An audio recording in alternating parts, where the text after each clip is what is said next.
điều nghịch lý mà người trẻ thường chưa kịp nhận ra. Còn người từng trải thì hiểu quá rõ.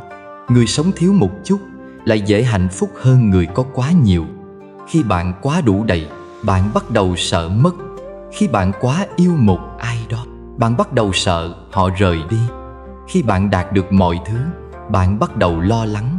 Lỡ ngày mai tôi không còn giữ được thì sao? Thế giới này vận hành bằng một quy luật rất tinh tế. Cái gì đạt đến cực điểm thì lại bắt đầu thoái lui. Cái gì quá tròn đầy thì không còn chỗ để phát triển. Và con người khi bước đến ngưỡng quá viên mãn lại dễ dàng rơi vào cảm giác chênh vênh, bất an, rồi cuối cùng là đánh mất chính mình. Bạn có để ý không? Những ngôi sao sáng nhất cũng thường là những ngôi sao rơi nhanh nhất. Những người từng bước lên đỉnh cao danh vọng, sở hữu mọi thứ trong tay, tiền tài, quyền lực, hào quang, lại là những người ngã đau nhất vì không còn biết mình là ai.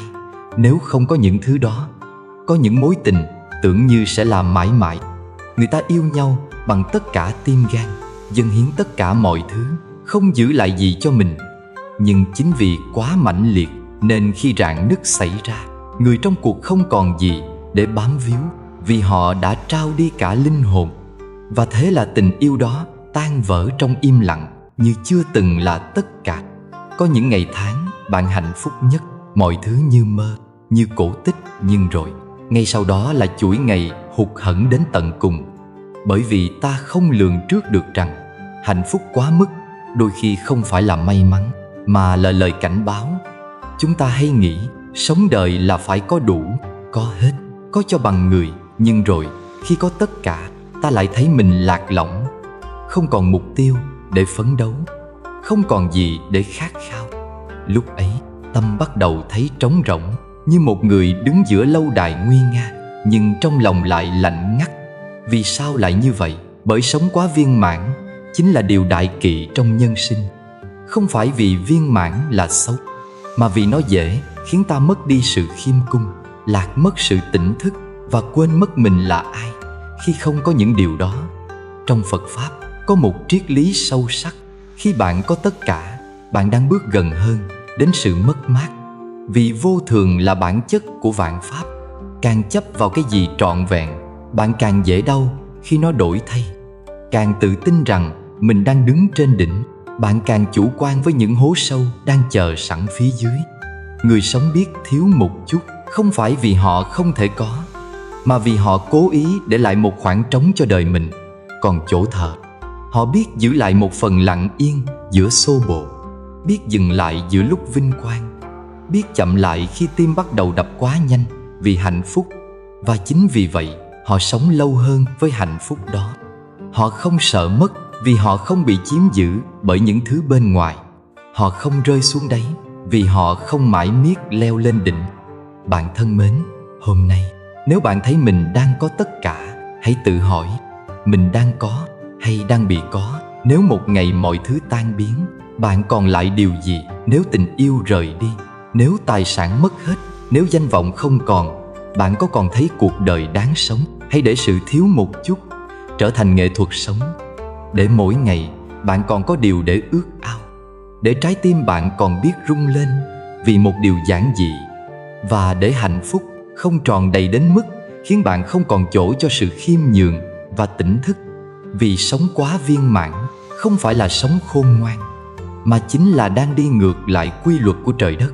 Trăng tròn thì khuyết, nước đầy thì tràn, vinh quá thì suy, mãn quá thì mất. Và nếu bạn hiểu được điều này thì từ hôm nay bạn đã bắt đầu sống khác. Sống đủ nhưng không tham, sống cao nhưng không kiêu, sống có nhưng không để cái có đó chiếm hết tâm mình. Vì đôi khi một cuộc sống thiếu một chút mới là điều khiến ta thấy trọn vẹn nhất. Trong cuộc sống, khi ta đã có tất cả, thường tự lừa dối mình rằng mình là bất khả chiến bại. Tiền bạc, danh vọng, tình cảm, ta nghĩ rằng những thứ đó sẽ mãi ở bên mình, như thể cuộc đời sẽ chẳng thay đổi. Nhưng điều đó chỉ là một sự lừa dối ngọt ngào mà ta không thể tránh khỏi. Sự viên mãn này không phải là một phút lành vĩnh hằng, mà chỉ là một giai đoạn nhất thời, một khoảnh khắc mà ta cảm thấy đủ đầy. Con người có một đặc điểm kỳ lạ: Khi đạt được điều gì đó, họ sẽ có xu hướng dừng lại, ngừng cố gắng và trở nên tự mãn. Họ tin rằng mình đã chạm đến đỉnh cao của hạnh phúc và thành công. Vì thế, họ không còn thấy sự cần thiết phải tiếp tục phấn đấu. Tuy nhiên, đó chính là thời điểm mà cuộc sống bắt đầu dần lùi lại. Chúng ta có thể không nhận ra điều này ngay lập tức, nhưng sự thỏa mãn tạm thời sẽ khiến chúng ta quên mất một điều quan trọng. Đỉnh cao nào rồi cũng có thể tụt dốc. Khi ta nghĩ rằng mình đã đạt được tất cả, đó cũng chính là lúc ta bắt đầu buông lỏng cảnh giác, để cho sự tự mãn len lỏi vào tâm trí. Đoạn đường phía trước luôn còn rất nhiều thử thách, và sự chủ quan chính là một kẻ thù tàn nhẫn, lặng lẽ tấn công từng bước. Sự thỏa mãn quá mức có thể khiến ta không còn khao khát phấn đấu. Ta ngừng chăm sóc cho những gì mình đã có, không còn nỗ lực cải thiện bản thân hay mối quan hệ, và khi đó mọi thứ bắt đầu rơi vào quỹ đạo suy tàn. Chính sự thiếu tỉnh thức trong giai đoạn viên mãn này là nguyên nhân dẫn đến sự sụp đổ trong tương lai. Khi chúng ta đạt được viên mãn, ta sẽ dễ dàng đánh mất sự tỉnh thức. Tỉnh thức ở đây không chỉ là sự tỉnh táo trong tâm trí, mà còn là khả năng nhìn thấy và trân trọng những điều giản dị trong cuộc sống. Một người khi đã đạt được tất cả có thể quên đi những điều mà trước đây họ đã từng xem trọng. Ta không còn nhìn thấy giá trị của những thứ bình dị như tình cảm chân thành hay một lời nói ấm áp. Ta không còn nhận ra sự vất vả của những người xung quanh, vì ta quá mải mê với vinh quang của mình. Viên mãn làm mất đi sự đồng cảm và khiêm nhường.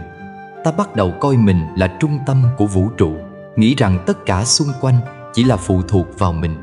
Khi ta không còn thấy sự quý trọng trong những mối quan hệ giản dị, ta sẽ trở nên xa cách và ích kỷ, không nhìn nhận được những giá trị bền vững từ trong tâm hồn.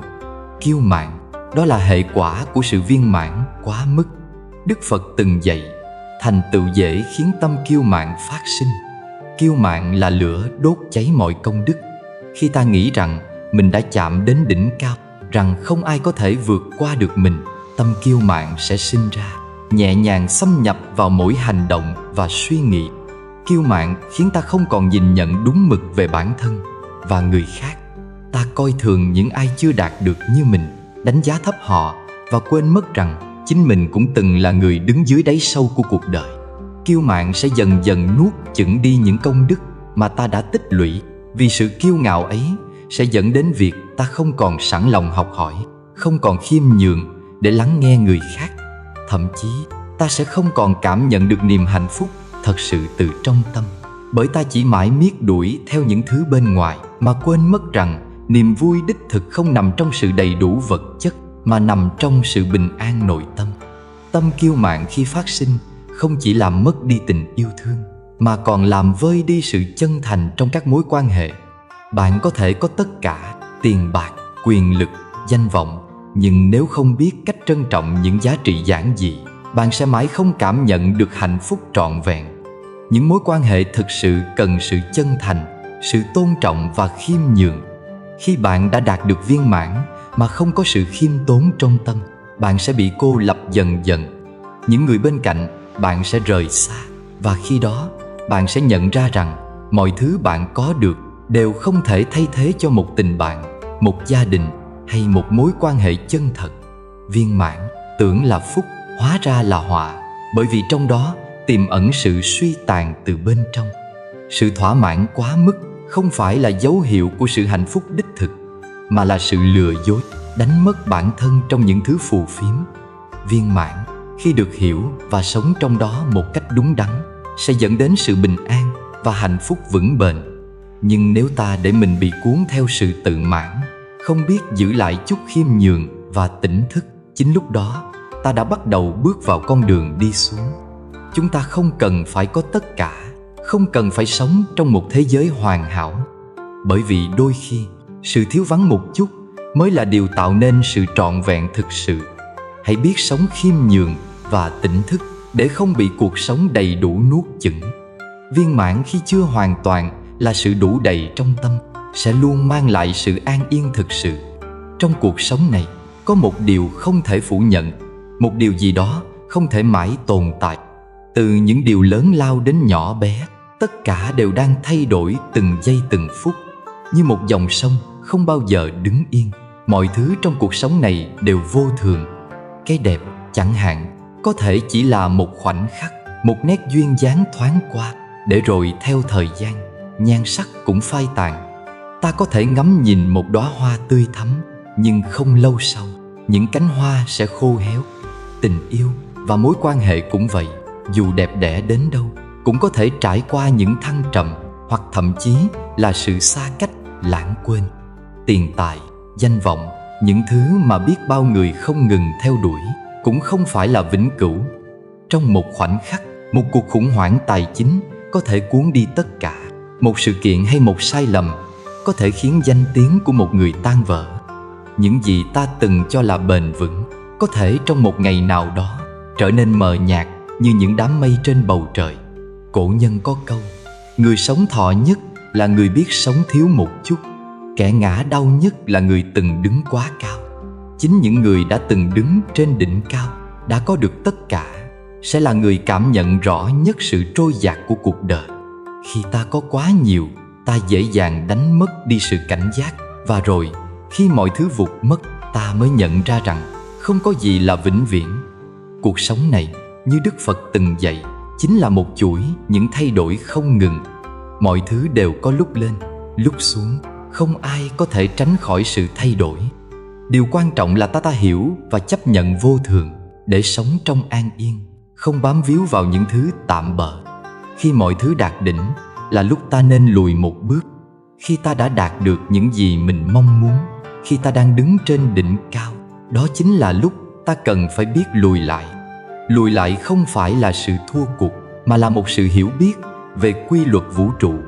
Một người hiểu về nhân quả sẽ không vội vàng tận hưởng sự vinh quang, mà họ sẽ suy ngẫm về những gì mình đang có và làm thế nào để duy trì sự bình an trong cuộc sống. Khi ta đạt đến đỉnh cao, sự lùi lại không phải là sợ mất đi mọi thứ, mà là một sự chuẩn bị cho những thay đổi sắp đến. Ta lùi lại không phải vì yếu đuối, mà vì hiểu rõ quy luật của cuộc đời. Khi ta đứng trên đỉnh, có thể ta cảm thấy mạnh mẽ và bất khả chiến bại, nhưng chính lúc ấy, những nguy cơ lại gần như vô hình. Chúng có thể đến rất nhanh và không báo trước. Chúng ta không thể mãi ở trên đỉnh mà không thay đổi, không thể mãi giữ vững một vị trí mà không lường trước được sự thay đổi của hoàn cảnh. Lùi lại là sự khôn ngoan, là sự sáng suốt để chuẩn bị cho những bước đi vững chãi hơn trong tương lai. Biết đủ là giàu, vì khi ta hiểu rằng mình không cần quá nhiều, ta sẽ cảm thấy thanh thản và hài lòng. Biết lùi là không, vì đó là khi ta nhận thức rõ ràng rằng trong cuộc sống có những điều không thể giữ mãi được, và sự thay đổi là một phần của quy luật tự nhiên. Lùi lại cũng là cách để ta làm mới mình. Nếu luôn đứng ở một vị trí cao, ta sẽ dần trở nên cứng nhắc và thiếu sự linh hoạt. Đôi khi, lùi một bước lại giúp ta tìm thấy một con đường mới, một hướng đi khác, hoặc đơn giản là dành thời gian để nghỉ ngơi, nhìn nhận lại cuộc sống. Khi ta biết lùi lại, ta không chỉ bảo vệ được bản thân khỏi những tổn thương có thể xảy ra, mà còn giúp mình trở nên mạnh mẽ hơn, khôn ngoan hơn trong những bước đi tiếp theo. Chúng ta không thể tiếp tục đi trên con đường dẫn tới đỉnh cao mãi mà không thấu hiểu rằng sự viên mãn quá mức có thể làm mất đi những giá trị chân thật trong tâm hồn. Sự khiêm nhường, một phẩm chất quan trọng mà ta thường xuyên bỏ qua, chính là bức tường vững chắc chặn lại những cơn gió bão của cuộc đời. Khi ta biết khiêm nhường, ta sẽ dễ dàng đứng vững trong những thử thách dù hoàn cảnh có thay đổi như thế nào. Biết khiêm nhường là khi ta không tự coi mình là trung tâm, mà luôn nhớ rằng ta chỉ là một phần trong cái tổng thể vĩ đại của vũ trụ. Mọi sự đều có sự thay đổi, và ta không thể mãi đứng trên đỉnh mà không học cách đón nhận sự thay đổi đó. Khiêm nhường giúp ta giữ được sự bình an trong tâm hồn, giữ cho lòng ta luôn hướng về những giá trị cốt lõi và không bị cuốn vào sự danh vọng phù phiếm. Cuộc sống này, dù có bao nhiêu đỉnh cao hay thử thách, biết lùi lại một bước chính là một trong những bí quyết lớn nhất để ta sống an yên và hạnh phúc. Việc lùi lại không có nghĩa là từ bỏ hay thất bại, mà là sự thấu hiểu và kiên nhẫn để bước đi một cách vững chắc hơn. Khi ta biết đủ, biết lùi và biết khiêm nhường, chúng ta sẽ có được một cuộc sống hài hòa, bình an và vững vàng qua mọi thử thách mà cuộc đời mang lại. Trong cuộc sống, có rất nhiều điều khiến chúng ta không thể chối bỏ sự hấp dẫn của nó. Tiền bạc, quyền lực, tình yêu, sự thừa thãi của những điều tốt đẹp.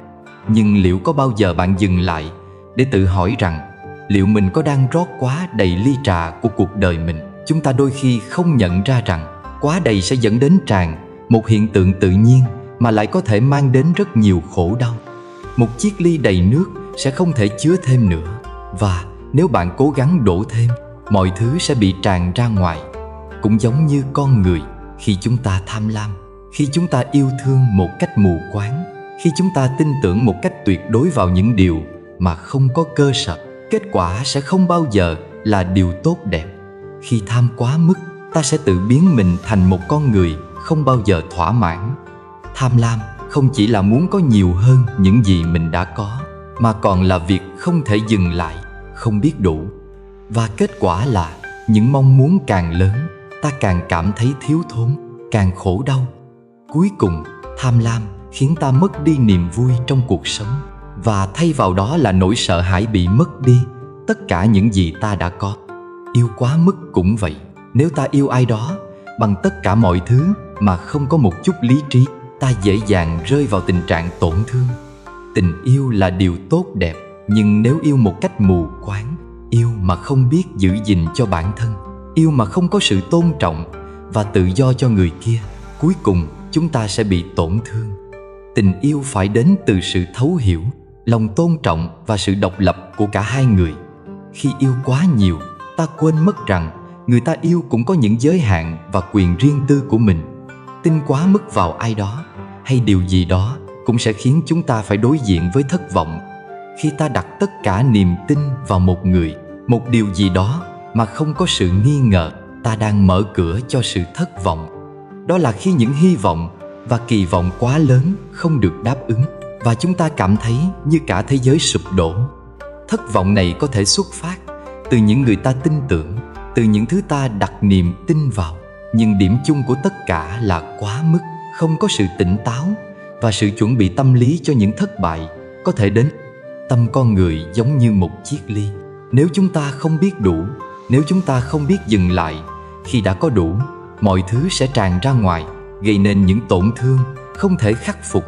Hãy nhớ rằng trong cuộc sống này, quá đầy không phải là một điều tốt, mà chính là một mối nguy hiểm tiềm tàng, dẫn đến sự trống rỗng, sự tan vỡ và đau khổ. Để sống bình an, ta cần học cách biết đủ, học cách dừng lại đúng lúc để không cho cuộc đời tràn ra ngoài, để không làm tổn thương chính mình và những người xung quanh. Hãy cùng nhìn vào một câu chuyện đời thực, một câu chuyện mà không ít người đã từng trải qua. Đó là câu chuyện của một người đàn ông, một hình mẫu của sự thành công trong xã hội. Anh ta 40 tuổi, đã có tất cả những gì một người đàn ông có thể mơ ước. Một công việc ổn định, một gia đình hạnh phúc, một căn nhà khang trang, những chuyến du lịch xa xỉ, và quan trọng nhất là sự tự do tài chính. Anh ta quyết định nghỉ hưu sớm và sống một cuộc đời viên mãn, không còn phải lo nghĩ đến cơm áo gạo tiền.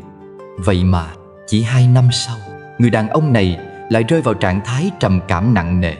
Anh không còn mục tiêu trong cuộc sống, không còn cảm giác hứng thú với bất cứ điều gì, và thậm chí bắt đầu cảm thấy không muốn sống. Sự viên mãn của anh mà tưởng chừng như là một thành quả đáng ngưỡng mộ, lại hóa ra là một bi kịch tâm lý. Anh đã có tất cả nhưng lại không biết đủ. Anh đã sống trong quá nhiều sự thừa thãi, và khi những thứ đó không còn hấp dẫn, anh đã không còn gì để giữ mình lại. Câu chuyện này không phải là một ngoại lệ. Nó là lời cảnh báo cho những ai luôn mải mê theo đuổi sự viên mãn, không nhận ra rằng hạnh phúc không đến từ việc có nhiều, mà từ việc biết đủ. Chúng ta không cần phải có tất cả mọi thứ, vì khi có quá nhiều, ta sẽ mất đi những gì quan trọng nhất: sự bình an trong tâm hồn, sự cảm nhận giá trị của những điều đơn giản trong cuộc sống. Hạnh phúc không đến từ việc sở hữu hết thảy mọi thứ. Hạnh phúc thực sự nằm ở chỗ chúng ta biết trân trọng những gì mình có, biết đặt mục tiêu đúng đắn, và có một tâm trí sáng suốt để không bị cuốn vào vòng xoáy của tham lam, yêu thương mù quáng hay kỳ vọng quá lớn. Để sống hạnh phúc, ta cần học cách biết vừa đủ, biết sống trong sự giản dị và khiêm nhường. Trong cuộc sống, sự quá đầy chính là kẻ thù của bình an. Khi ta biết rằng quá nhiều không phải là điều tốt, chúng ta sẽ có thể sống một cuộc đời tự tại với những niềm vui giản dị, những mối quan hệ chân thành và những thành tựu bền vững. Đừng để sự tham lam, yêu thương mù quáng hay kỳ vọng quá lớn làm cho cuộc sống của bạn trở nên trống rỗng. Hãy nhớ rằng biết đủ chính là chìa khóa để sống một cuộc đời hạnh phúc và trọn vẹn. Có một điều mà ít người nhận ra trong cuộc sống này: cái thiếu một chút lại chính là thứ làm cho cuộc sống thêm ý nghĩa. Những gì đã quá đầy đủ đôi khi lại không đem lại niềm vui thực sự. Chính vì sự thiếu hụt, vì cái không trọn vẹn mà con người mới có thể tìm thấy động lực để tiếp tục sống, để khát khao và nỗ lực phấn đấu. Hãy thử nghĩ về một cánh cửa chưa mở hết. Nếu cánh cửa mở ra hoàn toàn, bạn sẽ chẳng còn cảm giác tò mò, khám phá. Nhưng nếu chỉ một phần của cánh cửa mở ra, bạn sẽ muốn biết đằng sau đó là gì. Sự thiếu một chút như vậy khiến bạn phải tiến lên, tìm kiếm, muốn khám phá những điều chưa biết. Cuộc sống cũng vậy, khi mọi thứ đã trọn vẹn, chúng ta dễ dàng buông xuôi, không còn động lực. Nhưng khi ta thiếu một chút, ta sẽ vẫn luôn tìm kiếm, luôn khao khát và luôn tìm cách để hoàn thiện chính mình. Một cuộc đời còn dang dở sẽ khiến chúng ta luôn thấy mình có lý do để phấn đấu. Những ước mơ chưa thành, những mục tiêu chưa đạt được, đó chính là những cánh cửa chưa mở hết mà chúng ta muốn bước vào. Nếu tất cả đã hoàn hảo, ta không còn lý do để tìm kiếm sự đổi mới, sự sáng tạo và sự tiến bộ. Chính vì thiếu một chút, cuộc sống mới trở nên thú vị và đầy thử thách. Chúng ta ai cũng có thể trải nghiệm cảm giác này. Sau khi đạt được một mục tiêu nào đó, dù có hài lòng một chút, nhưng một lúc sau, cảm giác trống rỗng lại đến. Chính vì thiếu một chút, lòng ta lại muốn tiến xa hơn, muốn thử thách bản thân mình hơn, muốn khám phá những giới hạn chưa chạm tới. Có bao giờ bạn cảm thấy trái tim mình đầy ắp nhưng lại trống rỗng trong chính cảm xúc của mình? Một người hạnh phúc thực sự không phải là người có đầy đủ tất cả, mà là người biết giữ lại cho mình một khoảng trống trong tâm hồn. Khoảng trống ấy không phải là sự thiếu thốn, mà là sự rộng mở, là nơi chứa đựng những cảm xúc, những khao khát và những yêu thương không ngừng lớn lên. Khoảng trống ấy là nơi để biết nhớ. Nhớ một người, nhớ một khoảnh khắc, nhớ một cảm xúc đã từng qua. Chúng ta chỉ có thể trân trọng những gì đã mất khi biết nhớ về chúng. Và sự nhớ ấy không làm chúng ta đau đớn, mà là nguồn cảm hứng để ta sống tốt hơn trong hiện tại, để ta yêu thương nhiều hơn, để ta biết trân trọng những gì ta đang có. Khoảng trống ấy cũng là nơi để ta biết thương. Khi ta giữ lại một chút thiếu thốn, ta có thể thấu cảm với người khác. Chúng ta sẽ dễ dàng cảm nhận được những nỗi đau, những khổ sở mà người khác đang trải qua. Nếu không có khoảng trống trong trái tim, chúng ta sẽ không thể yêu thương một cách trọn vẹn. Yêu thương không phải chỉ là sự cho đi, mà còn là sự nhận lấy, là sự thấu hiểu và chia sẻ. Khoảng trống ấy cũng là nơi để ta lặng im, quan sát và chiêm nghiệm. Khi cuộc sống quá đầy đủ, quá ồn ào, ta dễ dàng mất đi khả năng lắng nghe chính mình, mất đi khả năng chiêm nghiệm và nhìn nhận sâu sắc về những gì đang diễn ra trong cuộc sống. Khi ta để một khoảng trống trong tâm hồn, ta có thể lắng nghe tiếng nói từ bên trong, có thể nhìn thấy những điều nhỏ bé mà trước đây ta đã bỏ qua. Khoảng trống ấy giúp ta hiểu ra rằng đôi khi ít lại là nhiều.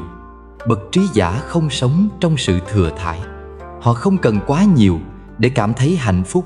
Họ cũng không muốn có quá nhiều, vì biết rằng sự đầy đủ không đem lại sự bình an đích thực. Những người trí thức hiểu rằng hạnh phúc không đến từ việc có càng nhiều càng tốt, mà là từ việc biết vừa đủ, từ việc sống một cách tiết chế và tự giác. Bậc trí giả không ăn quá no.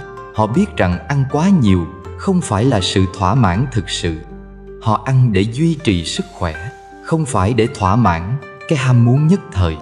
Họ hiểu rằng ăn vừa đủ không chỉ là để duy trì sự sống, mà còn là để giữ gìn sức khỏe lâu dài. Ăn quá no chỉ làm cho cơ thể nặng nề, mệt mỏi và làm mất đi sự minh mẫn trong tư duy. Bậc trí giả không ngủ quá nhiều. Họ hiểu rằng giấc ngủ là cần thiết để tái tạo năng lượng, nhưng ngủ quá nhiều sẽ khiến tâm trí trở nên trì trệ, không còn sự sáng suốt và minh mẫn. Họ hiểu rằng giấc ngủ phải là sự thư giãn, nhưng không phải là sự lãng phí thời gian hay làm mất đi cơ hội để sống một cuộc đời có ý nghĩa. Bậc trí giả cũng không yêu quá vội. Họ biết rằng tình yêu phải được nuôi dưỡng một cách tự nhiên, không phải là sự đốt cháy, mà là sự chăm sóc, trân trọng từng chút một. Họ hiểu rằng tình yêu không phải là sự chiếm hữu, mà là sự thấu hiểu và tự do. Bậc trí giả không nói quá đà. Họ hiểu rằng lời nói phải luôn được cân nhắc kỹ càng, vì mỗi lời nói ra đều có thể tạo ra hạt giống cho cuộc sống. Lời nói có thể là những lời động viên, nhưng cũng có thể là những lời gây tổn thương. Họ biết rằng im lặng đôi khi là cách để hiểu rõ hơn, để không lãng phí sức mạnh của lời nói. Và cuối cùng, bậc trí giả luôn giữ lại một phần cho trời đất, cho người khác và cho chính mình. Đó là sự khiêm nhường, sự tự nguyện cho đi mà không yêu cầu nhận lại. Họ hiểu rằng trong cuộc sống này, những gì ta có đều chỉ là tạm thời. Và chính vì thế, họ luôn giữ lại một phần khoảng trống trong tâm hồn để có thể tiếp nhận những gì cuộc đời mang lại một cách khiêm nhường, đồng thời có thể chia sẻ những gì mình có cho người khác mà không bao giờ cảm thấy thiếu thốn. Kết lại, sự thiếu một chút không phải là điều gì xấu, mà chính là chìa khóa để ta sống một cuộc đời vừa đủ, để tâm hồn ta luôn rộng mở và tràn đầy những giá trị đích thực. Sống trong sự thiếu một chút chính là sống trong sự tỉnh thức, sống trong sự yêu thương và sống trong sự tự do đích thực. Có những nỗi sợ mà mỗi người trong chúng ta đều từng trải qua. Có người sợ nghèo, lo lắng cho tương lai thiếu thốn. Có người sợ cô đơn, sợ không có ai ở bên cạnh khi khó khăn. Những nỗi sợ này là tự nhiên, nhưng người tỉnh thức lại có một nỗi sợ đặc biệt. Họ sợ sống quá viên mãn. Vì sao vậy? Trong cuộc sống hiện đại, chúng ta luôn chạy theo một hình mẫu hoàn hảo, một công việc mơ ước, một người bạn đời vô cùng hoàn hảo và một cuộc sống đầy đủ mọi thứ. Nhưng bạn có bao giờ tự hỏi, liệu hoàn hảo thực sự có nghĩa là hạnh phúc không? Liệu có phải sự viên mãn trong mọi thứ là điều mà ta cần để cảm thấy thoải mái, hay chỉ là một ảo tưởng khiến ta mãi mê chạy theo mà không bao giờ dừng lại? Chúng ta tìm kiếm một người bạn đời quá hoàn hảo, đôi khi quên mất rằng sự hoàn hảo chỉ tồn tại trong mơ, trong những hình ảnh mà xã hội hay phim ảnh vẽ ra. Hoàn hảo không có thật, và nếu bạn chờ đợi một người hoàn hảo, bạn sẽ bỏ lỡ những cơ hội yêu thương thật sự. Bởi vì mọi người đều có khuyết điểm, và chính những khuyết điểm đó mới tạo ra sự gần gũi và tình cảm chân thành. Cũng như khi bạn kỳ vọng vào một công việc hoàn hảo, bạn đang đặt mình vào một cái bẫy. Không có công việc nào là hoàn hảo, không có nghề nghiệp nào không có thử thách. Mỗi công việc đều có những mặt trái và những yêu cầu mà ta phải vượt qua. Đôi khi, chấp nhận không hoàn hảo chính là cách để bạn tìm thấy niềm vui và sự thoải mái trong công việc. Và quan trọng nhất, đừng bao giờ đợi đến lúc đủ tiền, đủ an toàn mới bắt đầu sống. Bởi vì có một điều chắc chắn, không bao giờ có đủ. Khi bạn có 1 triệu đồng, bạn sẽ muốn có 2 triệu. Khi bạn có một công việc ổn định, bạn sẽ muốn thăng tiến lên một vị trí cao hơn. Cái đủ này sẽ chẳng bao giờ đến, bởi vì bản chất con người là luôn không ngừng khao khát. Sự đủ chính là cái bẫy khiến bạn không bao giờ hài lòng với những gì mình có. Hãy học cách sống vừa đủ là đỉnh cao của trí tuệ. Sống vừa đủ không có nghĩa là sống trong cảnh thiếu thốn, mà là sống một cách tỉnh thức và nhận thức đầy đủ về những gì mình có. Thiếu một chút không phải là điều gì tồi tệ. Chính sự thiếu hụt ấy lại mở ra không gian cho sự sáng tạo, cho những khát khao và cho tâm hồn thở. Bạn sẽ không bao giờ cảm thấy mệt mỏi với cuộc sống nếu bạn biết trân trọng những điều nhỏ bé, những điều vừa đủ, thay vì tìm kiếm sự hoàn hảo hay sự đầy đủ tuyệt đối. Khi bạn sống vừa đủ, bạn có thể cảm nhận được sự thư thái. Bạn biết mình cần gì, nhưng bạn cũng biết đâu là điểm dừng. Bạn không phải lao vào cuộc đua không có điểm kết thúc, mà thay vào đó, bạn chọn đi con đường bình an, nơi mà mỗi bước đi đều được cảm nhận rõ ràng, mỗi thành công đều được trân trọng, và mỗi thất bại đều là một bài học quý giá. Sống vừa đủ là cách để bạn giữ lại cho mình một khoảng trống, để bạn có thể thở, để bạn có thể nghỉ ngơi và suy ngẫm về những gì mình đang làm. Cuộc sống không cần phải trọn vẹn để ta có thể cảm nhận được sự hạnh phúc. Chính những khoảng trống ấy giúp tâm hồn ta rộng mở, giúp ta chiêm nghiệm và thấu hiểu bản thân mình hơn. Sự vừa đủ giúp ta không bị cuốn vào cái gọi là cuộc đua của cuộc đời, mà thay vào đó ta có thể tận hưởng những gì mình đang có, thay vì luôn chạy theo những gì mình thiếu. Và nếu bạn sống trong trạng thái này, bạn sẽ sống an yên với chính mình, với những điều mình có. Hạnh phúc không đến từ việc có quá nhiều, mà từ việc biết hài lòng với những gì mình có. Chính khi bạn sống vừa đủ, bạn mới có thể cảm nhận được niềm vui thực sự. Vì không có cái gì đáng quý hơn là tự do trong tâm hồn và sự thanh thản trong trái tim. Cuộc sống không phải là tìm kiếm sự hoàn hảo, mà là sống tỉnh thức và biết đủ. Hãy để cho những điều thiếu một chút trở thành động lực để bạn tiếp tục vươn lên. Và cũng đừng quên rằng sự viên mãn thực sự không phải là điều mà bạn cần phải chạy theo. Hãy sống với những gì bạn có, sống một cách trọn vẹn trong từng khoảnh khắc, và đừng sợ thiếu thốn. Vì thiếu một chút, cuộc sống sẽ luôn đầy ắp những cơ hội để bạn phát triển và trưởng thành. Một chiếc bình không bao giờ đựng đầy là chiếc bình không bao giờ vỡ. Hãy hình dung một chiếc bình hoàn hảo, chứa đựng đủ mọi thứ: tiền tài, danh vọng, tình yêu, thành công. Nhưng bạn có bao giờ tự hỏi chiếc bình đó sẽ như thế nào khi nó quá đầy? Nó sẽ dễ dàng vỡ vụn trong một khoảnh khắc vô tình, dễ bị vỡ tan bởi những sóng gió của cuộc đời. Chính vì vậy, chiếc bình không bao giờ đựng đầy mới là chiếc bình vững vàng, không bao giờ vỡ. Điều này chính là bài học sâu sắc mà cuộc sống đang dạy cho chúng ta. Đừng mãi mê đổ đầy những ước mơ, hoài bão đến mức quên đi cái thiếu một chút, vì đó chính là phần giữ cho bạn vững chãi trong hành trình dài. Một trái tim biết dừng lại đúng lúc là trái tim sống lâu, sống sâu, sống nhẹ nhàng. Trái tim chúng ta cũng giống như chiếc bình ấy, cần có chỗ để nghỉ ngơi, để thư giãn và để cảm nhận những gì tinh túy nhất mà cuộc đời ban tặng. Biết dừng lại đúng lúc không có nghĩa là từ bỏ hay đầu hàng, mà là để trân trọng hiện tại, để cảm nhận hạnh phúc trong từng khoảnh khắc nhỏ bé. Là khi bạn yêu một người, đừng yêu quá vội vã để rồi lạc mất chính mình. Khi bạn có thành công, đừng để lòng tham chiếm lĩnh, mà biết dừng lại để trân quý những gì đã đạt được. Sự dừng lại đúng lúc chính là bước đệm giúp bạn hiểu rõ bản thân, để cuộc sống không quá đuổi theo những thứ phù du mà quên mất giá trị đích thực của cuộc sống. Hãy sống chậm lại.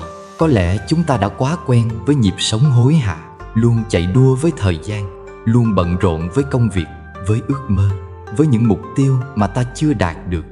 Nhưng bạn ơi, hãy một lần sống chậm lại, không phải để bỏ cuộc, mà là để nhận thức rằng cuộc sống không chỉ là những đích đến, mà còn là hành trình.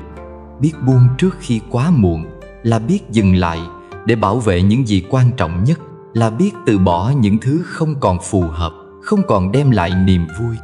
Biết buông trước khi quá muộn cũng là cách để bạn giữ lại sức khỏe tinh thần, để bạn không bị cuốn theo những âu lo, những phiền muộn không đáng có. Biết dừng lại khi đang hạnh phúc là cách để bạn tận hưởng niềm vui trong hiện tại, mà không chờ đợi một hạnh phúc lớn lao hơn. Cuộc sống không phải lúc nào cũng có thể đạt đến sự hoàn hảo, nhưng khi bạn biết hài lòng với những gì mình đang có, khi bạn biết dừng lại để trân trọng những khoảnh khắc hạnh phúc, bạn sẽ nhận ra rằng sự viên mãn không đến từ những thứ quá lớn lao, mà đến từ những điều giản dị và nhỏ bé mà bạn đã có. Và luôn nhắc mình, không ai sống mãi. Chúng ta đều chỉ là những hành khách trên chuyến tàu thời gian, đi qua và rồi sẽ rời khỏi. Vậy nên, đừng đợi đến khi quá muộn mới nhận ra giá trị của cuộc sống. Hãy biết sống trong từng khoảnh khắc để không phải hối tiếc về những năm tháng đã qua. Không gì giữ mãi, mọi thứ đều thay đổi. Tiền tài, tình yêu, vật chất có thể đến và đi, nhưng điều quan trọng là cách bạn nhìn nhận và trân trọng những thứ ấy trong cuộc sống. Những gì bạn giữ trong lòng, những giá trị bạn trao đi mới là thứ tồn tại lâu dài. Nhưng một tâm hồn biết thiếu một chút sẽ được đủ đầy mãi mãi. Chính sự thiếu hụt ấy khiến bạn luôn khát khao và trân trọng những gì mình có. Chính khoảng trống đó tạo ra sự trưởng thành, làm bạn mạnh mẽ hơn, vững vàng hơn và cũng biết cách yêu thương. chia sẻ với những người xung quanh. Hạnh phúc không đến từ việc có đầy đủ tất cả, mà đến từ việc bạn biết hài lòng với những gì mình có và biết đủ. Cuộc đời này, chúng ta không cần phải chạy đua với thời gian, không cần phải tìm kiếm sự viên mãn trong mọi thứ. Hãy sống nhẹ nhàng, sống chậm lại để nhận ra rằng đôi khi sự thiếu một chút lại chính là sự đủ đầy mãi mãi. Cảm ơn các bạn đã xem hết video của chúng tôi. Hy vọng rằng nội dung này đã đem đến cho các bạn nhiều bài học giá trị. Nếu cảm thấy kênh Triết Cổ Nhân của chúng tôi mang nhiều bài học hay, thì hãy bấm nút đăng ký kênh để hàng ngày các bạn được xem nhiều video bổ ích hơn. Chào tạm biệt các bạn, hẹn gặp lại các bạn trong video tiếp theo.